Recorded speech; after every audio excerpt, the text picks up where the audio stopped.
Assalamualaikum warahmatullahi wabarakatuh. Alhamdulillahirabbil alamin. Wa bihi nasta'inu ala umuri dunya waddin wa ala alihi wa sahbihi mujahidin at-tahirin amma ba'du. Malam hari ini kita kedatangan tamu yang sangat luar biasa, yaitu senior kita yang jauh-jauh dari Jember. Kita tidak akan membiarkan kesempatan ini hilang begitu saja. Maka dari itu kita siapkan forum untuk kita menggali pengalaman beliau dulu pernah beribnu, kemudian di luar ibnu. Kemudian kita juga ingin tahu kira-kira kalau perbedaan antara ibnu dulu dan sekarang apa, kemudian berikut dengan tantangan-tantangannya. Cuma nanti sebelum saya mengajukan beberapa pertanyaan, kita selalu punya tradisi ya, kalau ngobrol itu biar lebih asik maka harus diawali dengan candaan terlebih dahulu. Maka dari itu, tapi sebelum masuk nanti Cak Maksum ngomong atau bercerita lucu versi beliau, saya akan bacakan kurikulum vitae beliau karena di sini panjang sekali kurikulum vitae-nya. Semakin saya bacakan maka waktunya akan habis untuk membacakan kurikulum vitae-nya. Maka saya akan bacakan yang paling penting dan paling terlihat layak atau yang banyak ditanyakan oleh para pendengar. Nama beliau kalau sesuai KTP namanya Maksum, nama aktivisnya Maksum Juber, lahir 15 Juli tahun 64. Nah, kemudian di IPNU, beliau pernah menjadi ketua PAC IPNU Tanggul, kemudian pengurus Korda Besuki, waktu itu ketuanya Gus Afton Ilman Huda, salah satu perancang kaderisasi yang juga masih dipakai sampai hari ini. Kemudian pengurus PIPNU Jatim periodenya Cak Darsono. Kemudian beliau juga Sekjen PPIPNU tahun 91 sampai 95. Kemudian ada banyak sekali jabatan di luar IPNU yang beliau geluti, tapi juga masih di lingkungan NU, diantaranya adalah pengurus pusat LPTKNU, Lembaga Pengembangan Tenaga Kerja NU, yang waktu itu ketuanya adalah Haji Ahsin Zaidi. Kemudian ada ketua PW LPTKNU DKI Jakarta. Pendidikan formal beliau SMA Wahid Hashim Tebu Ireng, kemudian kuliah di UNED di Jember. Oke. Banyak kemudian pelatihan-pelatihan sekolah-sekolah yang beliau ikuti, yang itu sangat banyak sekali, sehingga kami sederhanakan kurikulum vitae yang itu yang kami sebutkan. Nah, sebelum masuk ke pertanyaan yang sudah kami siapkan, ya, coba untuk challenge pertama, kami ingin mendengarkan cerita lucu sebagai challenge pertama ini. Cerita lucu ini bisa berangkat dari kehidupan jenengan pribadi atau berangkat dari yang jenengan baca lewat buku. Monggo. Terima kasih. Assalamualaikum warahmatullahi wabarakatuh. Waalaikumsalam warahmatullahi wabarakatuh. Iya, saya berbangga bisa hadir di sini, Mas Denny dan teman-teman IPNU Jawa Timur. Perjalanan saya itu waktu di IPNU memang dari bawah. Dari bawah, kayaknya tangga-tangganya di IPNU itu saya ikuti sampai pada puncaknya di Sekjen IPNU. Ada yang memang perjalanan itu saya agak senang, tapi ini bagian dari, ya kalau dianggap itu lucu ya silakan, kalau enggak ya ini. Terserah penilaian pemirsa. Penilaian pemirsanya. Saya itu langsung aja ke waktu aktif di PW IPNU Jawa Timur itu, saya waktu zamannya Cak Darsono itu ada namanya Cak Sakroni. Sakroni ini aktif tekun di IPNU. Hampir tiap hari itu ada di kantor PWNU waktu itu di Raya Darmo. Dan dia tiap hari. Dan orang itu karena pengabdiannya, saya itu nggak tahu dia itu waktu itu kan belum nikah. Setelah nikah, saya baru lihat, saya juga udah nikah, saya tahu. Sakroni, sampean itu istrinya yang mana? Setelah saya silaturahmi ke rumahnya, astagfirullah, istrinya cantik banget. Nah, orang bilang Sakroni ini kan hitam, ya, tapi pengabdiannya Masya Allah kepada NU. Itu.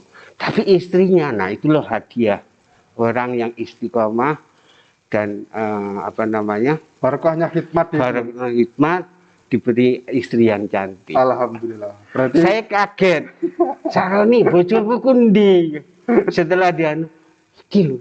Astagfirullah, astagfirullah. berarti nggak nyangka kalau orang seperti Cak Sakroni bojone bisa cantik gitu gitu. Cantik masa sampai sekarang. Itu. Oke. Kedua, Ya. saya juga sering apa ya, kalau di pusat waktu di Jakarta itu, saya itu kan orangnya suka kerja. Tapi kalau pekerjaannya itu agak mandek, saya itu inginnya gedor-gedor supaya itu jalan. Ya. Nah, waktu di pusat, waktu zaman saya di Sekjen Ibnu, Ya. saya ngelihat itu, waktu itu kan ketua umumnya Mas Zainul Tauhid. Oke. Mas Zainul Tauhid. Nah, di situ ada terjadi apa namanya, seakan-akan ini macet, padahal nggak macet. Organisasi Ibnu itu, kepemimpinan Mas Zainul Tauhid itu memang seperti itu. Ya. Jadi kalau seandainya dilihat roda itu kalau berputar, kalau putarannya itu cepat, kelihatannya diam. Tapi kalau Anda memasukkan sesuatu ke dalam putaran itu, pasti terpental. Dan siap. pasti di situ akan, kalau itu tusuk, pasti akan patah. Tapi kelihatannya itu diem. Nah, di situ saya nggak tahu. Nah, dinamika yang terjadi pada saat itu, dinamikanya adalah dianggap organisasi kok diem. Saya di situ ketemu sama Mas Saifullah Yusuf, Gus Ipul sekarang. Kemudian ada Mas Saifuddin Juri. Nah, kalau kumpul itu yang dikompori itu, ayo Sem, kamu itu Mas Zainul gimana gitu. Setelah saya lawan seakan Mas Zainul itu diem aja. Organisasinya tetap jalan. Saya itu malah isinya itu mau mendobrak. Gitu. Mendobrak. Nah, ketika saya dobrak, kok gak ada apa-apa sih. Nah, setelah kumpul bareng-bareng, ada Mas Zainul, ada Gus Ipul, ada Saifuddin. Mereka berdua itu pada rangkul-rangkulan, ketawa yang saya disemerewoi sama Mas Zainul gitu. Aduh, ya Allah, inilah orang yang nggak ngerti kepemimpinan harus bisa memahami kepemimpinan itu seperti apa. Jadi di Ibnu itu harus memahami kepemimpinan, tipe-tipe kepemimpinan itu. Itu aja dulu yang bisa saya sampaikan. Jadi itu terkait prolog dari Cak Maksum. Yang pertama cerita lucu yang tadi dialami oleh Cak Sakroni. Ya, karena saya juga punya cerita juga, Cak. Di pondok itu memang ada satu santri, waktu saya mondoknya di Lampung waktu itu, kiainya dari Banyuwangi. Salah satu santri yang dibandingkan laki-laki yang lain, dia itu paling tidak ganteng lah. Tapi kemudian takdir harus mengatakan ketika usia menikah, dia nikah dapat santriwati yang paling cantik di pondok itu. Itu seringkali jadi candaan teman-teman di pondok. Ya. Mirip seperti yang jenengan ceritakan. Iya. Kita mulai agak serius ya. Jadi pertanyaan pertama berkenaan dengan karena jenengan termasuk orang yang sudah berpengalaman di Ibnu, dan di Ibnu sendiri kan yang luar biasa itu, dia melakukan kaderisasi di dua lingkup sekaligus. Yang satu adalah lingkup kedaerahan, mulai dari ranting PAC sampai pusat. Kemudian yang kedua di lingkup pendidikan, mulai dari SMP, SMA sampai perguruan tinggi. Nah, dan itu kemudian yang harus saya tanyakan pertama kali, karena banyaknya kemudian sektor yang digarap oleh Ibnu. Coba jenengan berikan penjelasan secara sederhana. Sebetulnya mengapa kita harus beribnu, ya? Di mana kemudian keuntungan dan kebanggaan kita kalau kita beribnu itu di mana? Ya. Memang saya rasakan begini, beribnu dulu dengan sekarang beda. Saya nggak tahu kalau saya nyebutkan kalau dulu beribnu itu barokah atau ber-NO itu barokah. Siap. Mungkin kalau sekarang barokah berubah menjadi berkat. Jadi ya semuanya dihitung dengan berkat gitu ya. Kalau dulu itu barokah. Jadi orang mau melakukan aktivitas di Ibnu, datang ke kegiatan Ibnu, merasa dirinya itu berjuang jihad. Itu dulu. Saya datang ke Surabaya, dalam rangka beribnu. Itu saya nyari duit sendiri. Dan saya bangga. Iya. Ongkos dari mana saya nyari sendiri. Dan saya nggak ada seperti sedikit pun rasa ingin mendapatkan sesuatu. Ya. Sehingga yang saya tanamkan dan waktu itu yang terasa itu adalah saya hanya ingin beribnu dan saya ingin menanamkan, bukan menanamkan, berjuang seperti yang pernah saya terima waktu NO memberikan sesuatu kepada kami. Nah, kembali kepada pertanyaan, mengapa harus beribnu? Mengapa harus beribnu? Begini, beribnu itu adalah awal dan sekarang adalah kebutuhan yang terbesar adalah kebutuhan NO. Itu ada di Ibnu. Kebutuhan besar bagi NO sekarang ada di Ibnu. Apa? Karena NO itu sekarang, saya pernah di Jakarta, saya pernah di Surabaya, lalu saya banding-bandingkan. Pada saat saya di Surabaya beribnu, waktu ngabdi di Ibnu wilayah Jawa Timur, itu seakan-akan saya datang ke sana, bangganya menjadi ibnu. Merasa saya itu punya pahala kalau ke sana.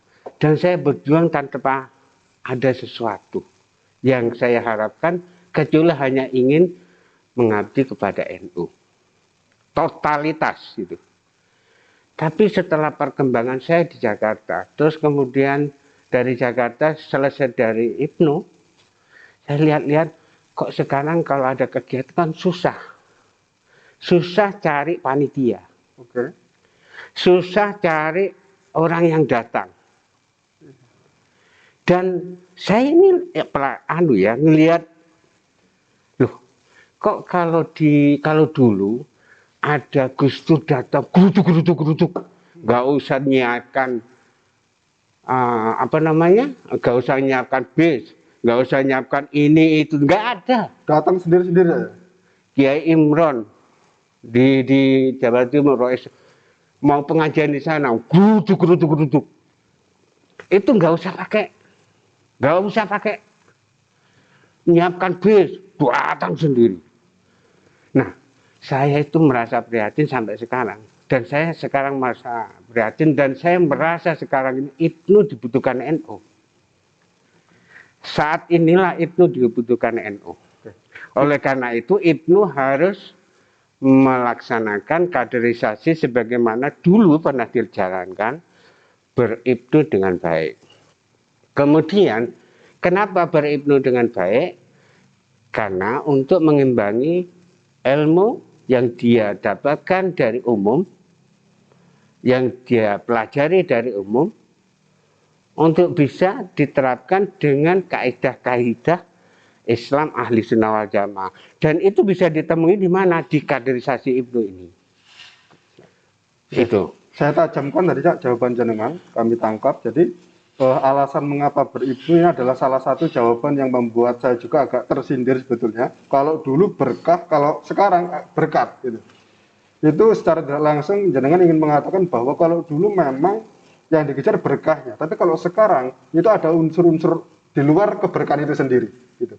Oke, mungkin ini adalah secara sederhana kita bisa mengambil pesan dari beliau bahwa mari kita beribnu itu dengan militansi, bukan dengan iming-iming materi. Kira-kira seperti itu ya. Oke, pertanyaan kedua, ini berkenaan dengan perbedaan mendasar, supaya kita, kalau kita tahu sejarah, kita bisa merancang masa depan. Kalau menurut jenengan, Ibnu di masa jenengan, dengan Ibnu di masa saat ini, Itu perbedaan mendasarnya di mana? Perasaan, rasa. Ya. Dulu orang beribnu itu yang bicara itu hati, panggilan. Saya masuk IPNU terpanggil karena NU. Saya beribnu itu bangga karena di situ ada kiai-kiai, ada ulama-ulama. Oke.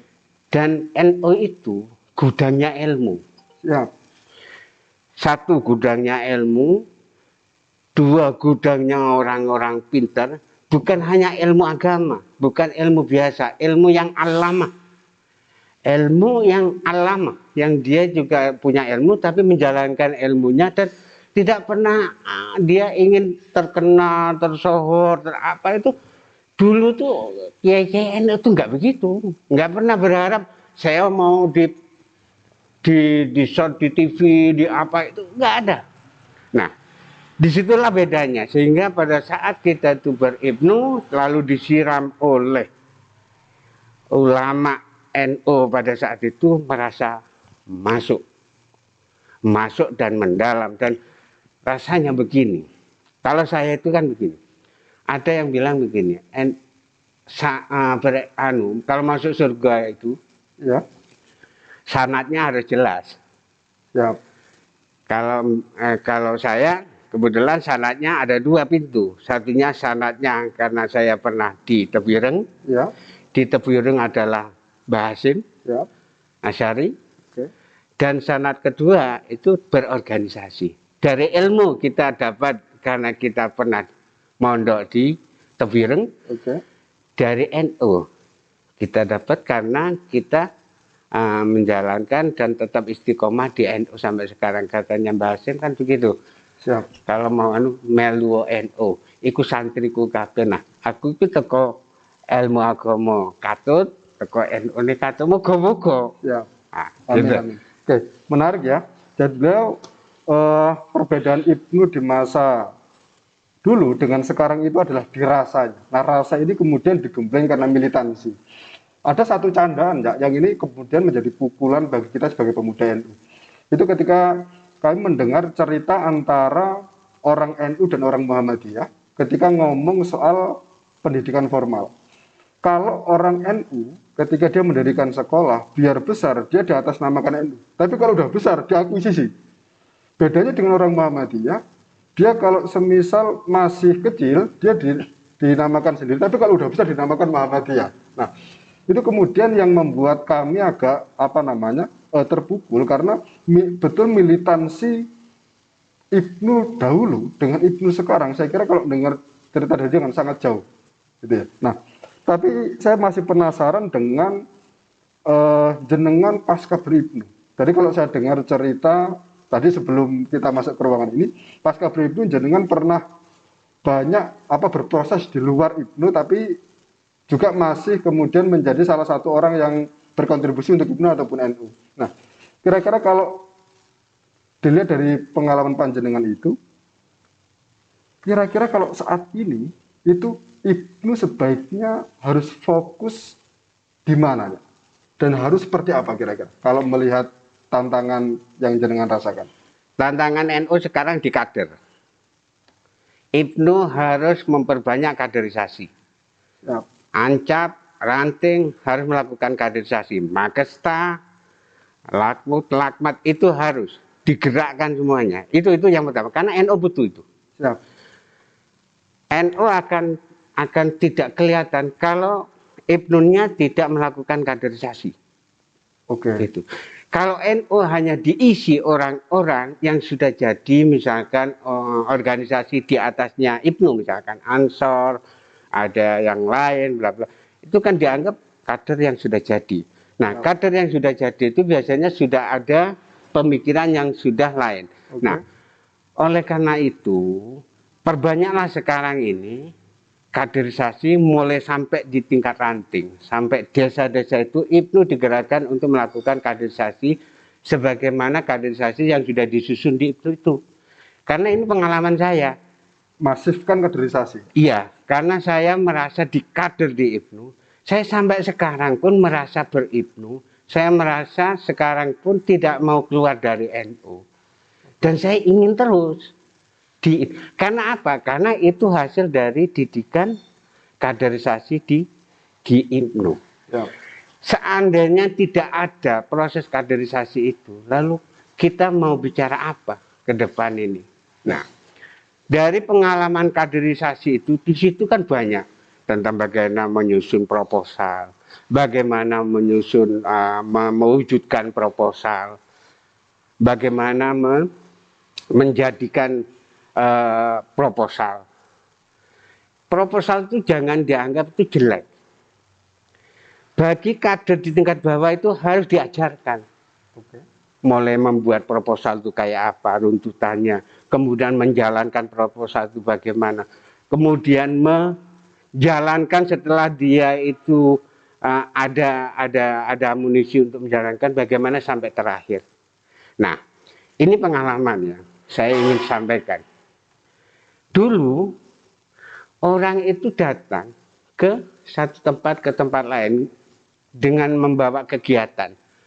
Kalau sekarang tabu bicara proposal, membawa kegiatan. Orang NU itu bangga. Didatangi anak IPNU, saya mau bikin kegiatan. Oh ya, saya mau nyumbang konsumsi. Saya mau nyumbang nasinya, saya mau nyumbang ininya. Nah, itu dulu tuh dengan ikhlas dan datang dengan sini. Nah, sekarang NU mau ngasih apa? Nggak ada kegiatan. IPNU-nya. Nah, satu manfaatnya adalah membangunkan giroh ke-NU-an dengan banyaknya kegiatan kaderisasi itu. Maka NU akan hidup dari apa? Silaturahmi adik-adik anak-anak NU di bawah yang terus-menerus itu gelibet. Jadi keluarga itu kalau anaknya itu lincah, keluarga itu menjadi seneng. Orang tua kalau melihat rumahnya, kemudian anak-anaknya senang, gembira, oh banyak kegiatan, orang tua senang. Nah, tapi kalau sudah ngelihat rumah, anak-anaknya nggak ada kegiatan, apalagi main game terus sampai sekarang dunia sekarang, itu sedih. Jangan sampai nanti itu NU mendapatkan yang jeleknya itu. Makanya IPNU itu harus semangat, harus bergeliat, harus jangan malu. Misalkan begini, saya ingin menekankan kepada adik-adik. Kalau Anda silaturahmi kepada NU, jangan malu. Datang, Pak, saya ada kegiatan ini. Ya, kalau wonten kegiatan ini, mungkin pertama ditolak. Ya, le, apa kon le? Kegiatan tok ae. Nah, gitu. Gak apa-apa, itu bagian dari anak itu mendapatkan, oh inilah merubah karakter. Kemudian dia, kalau dia itu jadi militan, dia akan datang lagi kepada, tidak patah, kepada sesepuh NU yang lain, nyampaikan kalau pada kegiatan niki NU ngeten misalkan gitu ya. Cuman disumbang apa? 5.000. Padahal kebutuhannya 1 juta misalkan. Dia diterima karena itu ikhlasnya. 5.000 itu bisa jadi kegiatan kalau di IPNU. Betul. Karena ikhlasnya itu. Nah, lalu datang lagi, jangan sampai sekarang. Oh, nggak usah gitu-gitu tuh, jangan hilangkan aja. Itu nggak bagus. Itu bukan itu maksud saya. Bukan ingin mencari datang ke sana menyodorkan sesuatu ingin mendapat terus untuk dirinya sendiri, bukan.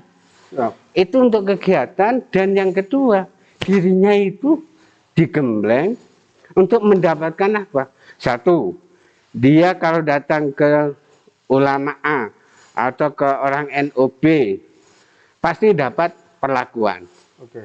Ada yang perlakuannya baik, ada yang jelek, ada yang pokoknya yang tidak menyenangkan. Tapi itu adalah ujian bagi seorang kader. Dia mentalnya kuat, maka dia akan terus. Nah, itu yang harus dilatih. Bukan jangan ngelihat anunya, tapi jangan bicara proposal kalau nggak bagus. kegiatan. Oke. Bahwa kegiatan itu dibutuhkan. Saya potong terkait proposal ya. Ini ada orang kemudian yang menarasikan bahwa proposal itu mengajari kita untuk meminta-minta. Itu kalau jenengan mendengar orang berkata seperti itu, kira-kira jawaban yang Anda kasih seperti apa? Itu ada positif dan negatif. Betul.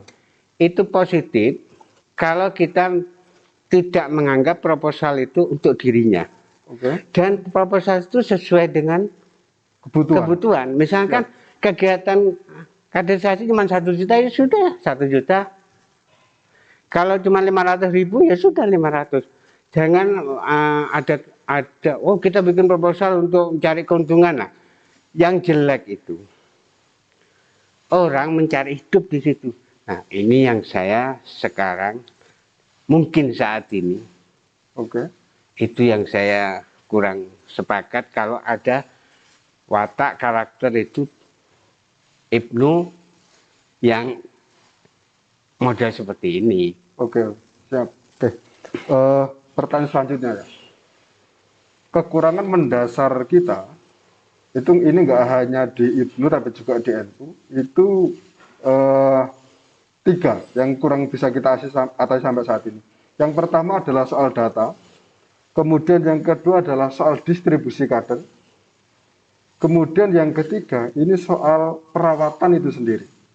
Nah, kira-kira kalau menurut jenengan, pertama-tama untuk mengatasi ini apa yang harus kita lakukan?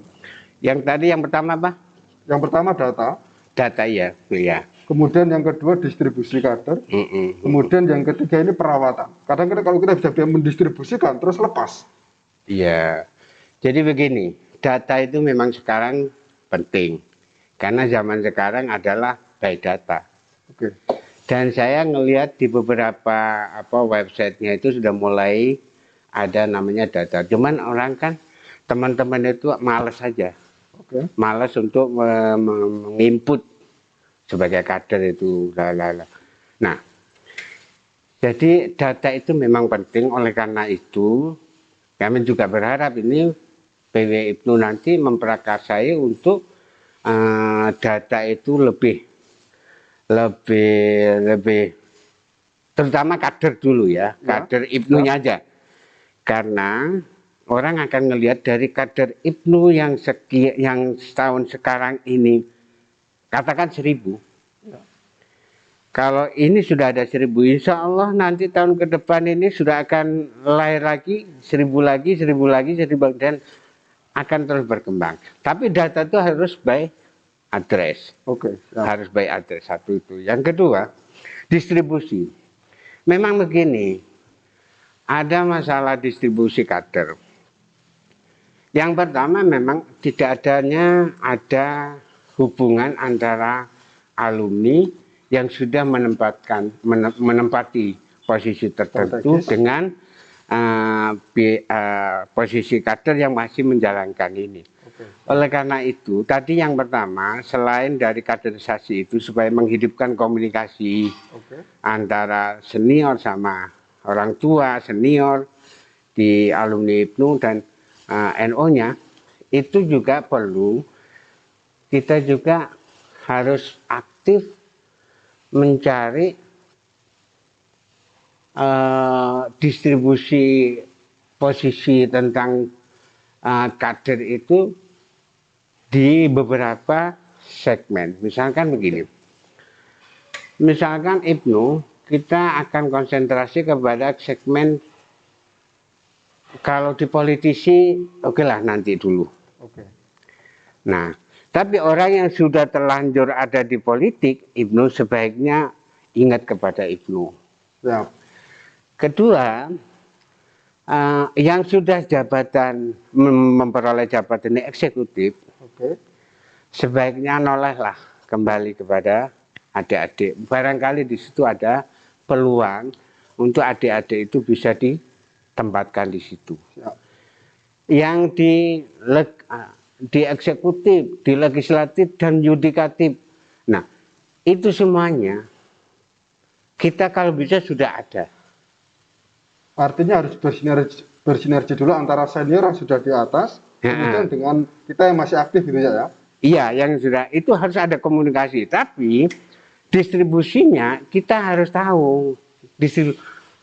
Misalkan kita, oh di sana itu ada alumni yang ada di eksekutif.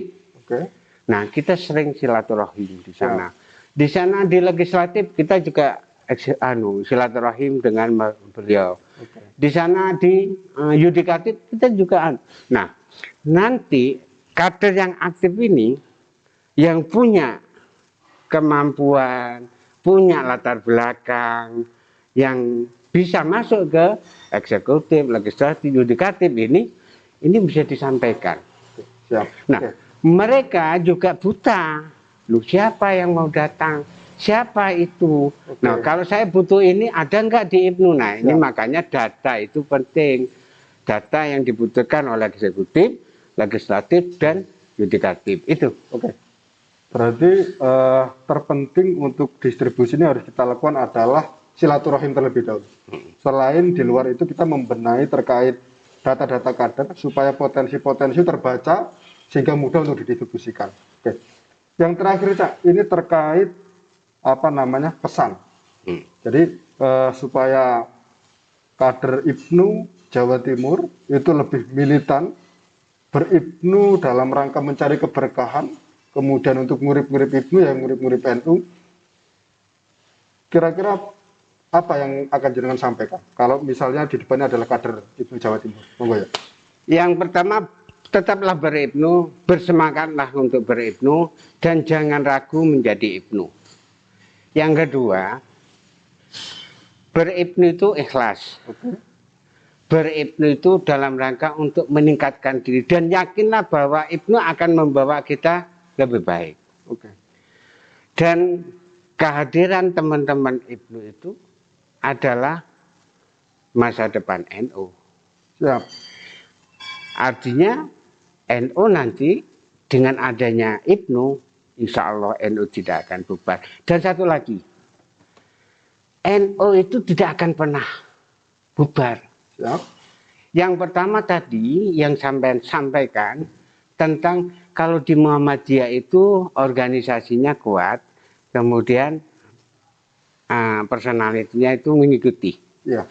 Kalau di NU itu personalnya itu lebih kuat, kemudian tapi itu yang kita harus cermati adalah hikmahnya saja dulu. Hikmahnya adalah NU itu tidak bisa bubar. Dan NU itu di mana-mana sudah militan. Militan dari sisi ekonomi, militan dari segala hal. Karena tidak pernah dia tergantung kepada institusi organisasi.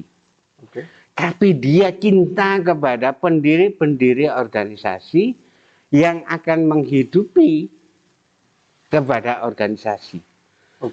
Jadi filosofi dari kekuatan masyarakat NU yang lebih dominan daripada organisasi itu karena itu memang apa yang akan diberikan kepada organisasi, tapi tidak pernah tanya apa yang akan diberikan organisasi kepada dirinya.